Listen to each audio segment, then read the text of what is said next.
BJP के मजबूत गढ़ में मुख्यमंत्री उमर अब्दुल्ला का बीते कल जोरदार स्वागत हुआ। उन्होंने 4 साल बाद यहां दरबार मूव कार्यालय के पुनः खुलने के पहले दिन रेजिडेंसी रोड से रघुनाथ बाजार तक पैदल मार्च किया।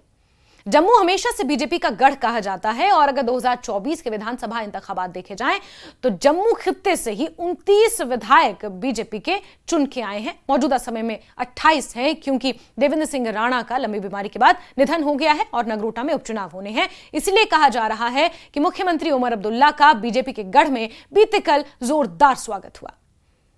व्यापारियों ने उन पर फूल बरसाए। राजधानी को हर 6 महीने में श्रीनगर और जम्मू के बीच स्थानांतरित करने की द्विवार्षिक परंपरा को बहाल करने के उनके निर्णय का गर्मजोशी से स्वागत किया गया। रेजिडेंसी रोड और रघुनाथ बाजार के दोनों ओर व्यापारी और आम लोग कतार में खड़े होकर मुख्यमंत्री की जय जयकार करते रहे।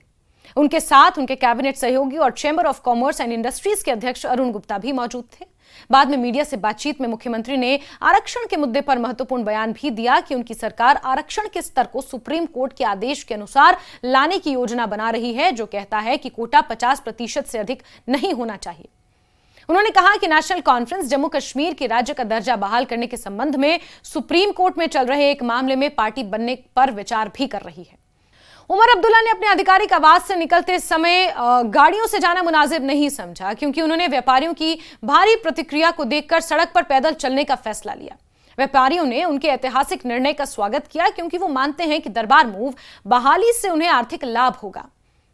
दरबार मूव की परंपरा, जिसकी शुरुआत 1872 में हुई थी, उसे 2021 में उपराज्यपाल के प्रशासन द्वारा बंद कर दिया गया था। कई व्यापारी संगठनों, जिसमें chamber of commerce and industries भी शामिल है, ने बार बार इस परंपरा को फिर से शुरू करने की मांग उठाई थी। कुछ दिन पहले उमर अब्दुल्ला की अध्यक्षता वाली कैबिनेट ने दरबार मूव को बहाल करने का निर्णय लिया। इसे उपराज्यपाल मनोज सिन्हा ने भी मंजूरी दे दी। रेजिडेंसी रोड और ऐतिहासिक रघुनाथ बाजार के किनारों पर मुख्यमंत्री पर फूलों की वर्षा की गई। ढोल की थाप और जोशीले नारों के बीच वो आगे बढ़ते रहे। उमर अब्दुल्ला ने व्यापारियों के इस स्नेह का जवाब देते हुए जगह जगह रुक कर उनका अभिवादन भी स्वीकार किया। उमर अब्दुल्ला ने कहा कि आपने आज सुबह देख ही लिया होगा कि निर्णय जम्मू के लिए कितना महत्वपूर्ण था। आमतौर पर मेरे आवास से सिविल सचिवालय तक का सफर 5 मिनट में तय होता है, लेकिन आज लोगों की भीड़ और उनके स्नेह के कारण 1 घंटा लग गया। जब दरबार मूव बंद हुआ था, जम्मू सबसे ज्यादा प्रभावित हुआ। उन्होंने जोड़ा कि यह निर्णय आर्थिक नहीं बल्कि भावनात्मक और क्षेत्रीय एकता को भी प्रेरित करता है।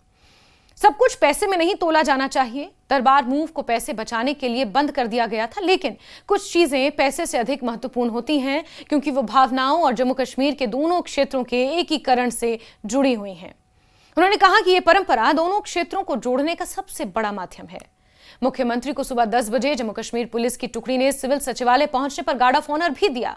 उन्होंने उम्मीद जताई कि इस पुरानी परंपरा को पुनर्जीवित करने से क्षेत्र की अर्थव्यवस्था, जम्मू की अर्थव्यवस्था को एक बार फिर से बड़ा लाभ मिलेगा, जो बीते 4 सालों से ठप पड़ी थी। हालांकि समय की कमी के कारण उमर ने बाद में अपने मोटरकेड से सचिवालय की ओर वो आगे बढ़े।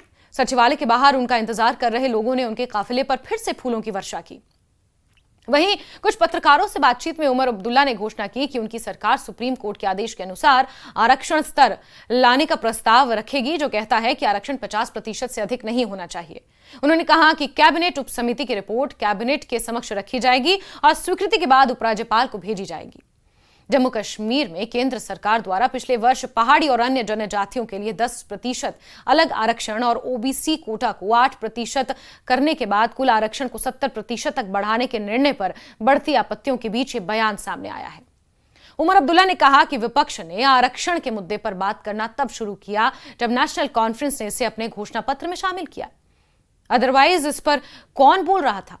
राज्य के दर्जे की बहाली के मुद्दे पर उमर ने कहा कि नेशनल कॉन्फ्रेंस सुप्रीम कोर्ट में चल रहे राज्य का दर्जा बहाली के मामले में पार्टी बनने पर विचार कर रही है, लेकिन वो इसके लाभ और हानि दोनों पर विचार करेगी। हमारे कई लोग जो कानून और संविधान के जानकार हैं इस पर काम कर रहे हैं।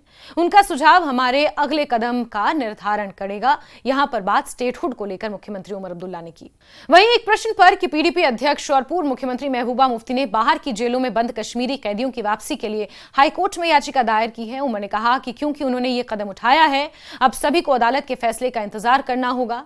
उन्होंने कहा कि अब तो आप इस मुद्दे पर विधानसभा में भी चर्चा नहीं कर सकते, क्योंकि इसे अदालत के दायरे में डाल दिया गया है और ये ये पूरा मामला सब जुडिशियल है और जब कोई मामला कोर्ट में लंबित होता है या उस पर सुनवाई चल रही होती है तो उस पर आप अनर्गल बहस विधानसभा में या उसके बाहर नहीं कर सकते। पीडीपी विधायक इस पर सवाल उठाने या प्रस्ताव लाने की कोशिश करेंगे तो स्पीकर कहेंगे कि मामला उप न्यायिक है, ये कब तक उप न्यायिक रहेगा ये हम नहीं जानते। उन्होंने जोड़ा कि महबूबा ने सोचा होगा कि उन्हें अदालत से कुछ हासिल होगा, इसलिए अब सबको इंतजार करना होगा। बाढ़ राहत पैकेज पर मुख्यमंत्री ने कहा कि सरकार ने एक क्षति के आंकलन के बाद केंद्र को ज्ञापन भेजा है। 2014 की बाढ़ में जब कश्मीर में भारी नुकसान हुआ था, इस बार नुकसान जम्मू में ज्यादा है।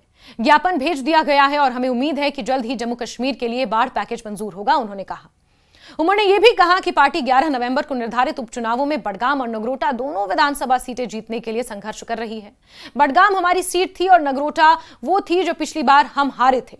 हमें उम्मीद है कि इस बार नगरोटा में हमारा प्रदर्शन बेहतर होगा, क्योंकि बीजेपी ने एक बार फिर साबित किया कि जैसा कि मैं बार बार कहता हूं, उन्हें वंशवाद से कोई समस्या नहीं जब तक वो उनके अपने परिवार में हो।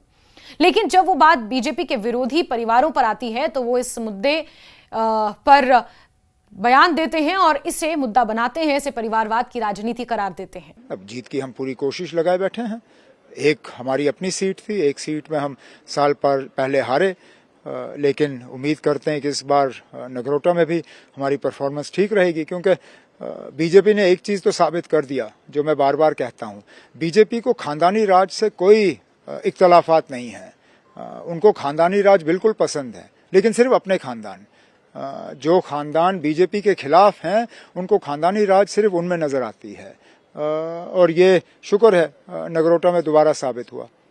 बहरहाल लेकिन इस बीच जम्मू खित्ता जो बीजेपी का एक तरह से गढ़ माना जाता है, बीजेपी के तमाम बड़े नेता, तमाम बड़े विधायक इसी क्षेत्र से आते हैं और इसी क्षेत्र में पड़ने वाले विधानसभा क्षेत्रों से आते हैं। अब दरबार मूव की बहाली के बाद मुख्यमंत्री उमर अब्दुल्ला का जिस तरह से जम्मू खित्ते में स्वागत किया गया है, वो कहीं ना कहीं बीजेपी की चिंताओं को आगे आने वाले समय में थोड़ा बढ़ा सकता है। लेकिन अच्छी बात यह है कि दरबार मूव, जिसे सिर्फ आर्थिकी से जोड़कर नहीं देखा जाना चाहिए, ये एक संस्कृति का आदान प्रदान है, एक भावनात्मक परंपरा रही है, उसे 4 सालों के बाद फिर से बहाल किया गया है और अगले 6 महीने तक अब जम्मू से ही सरकार संचालित की जाएगी।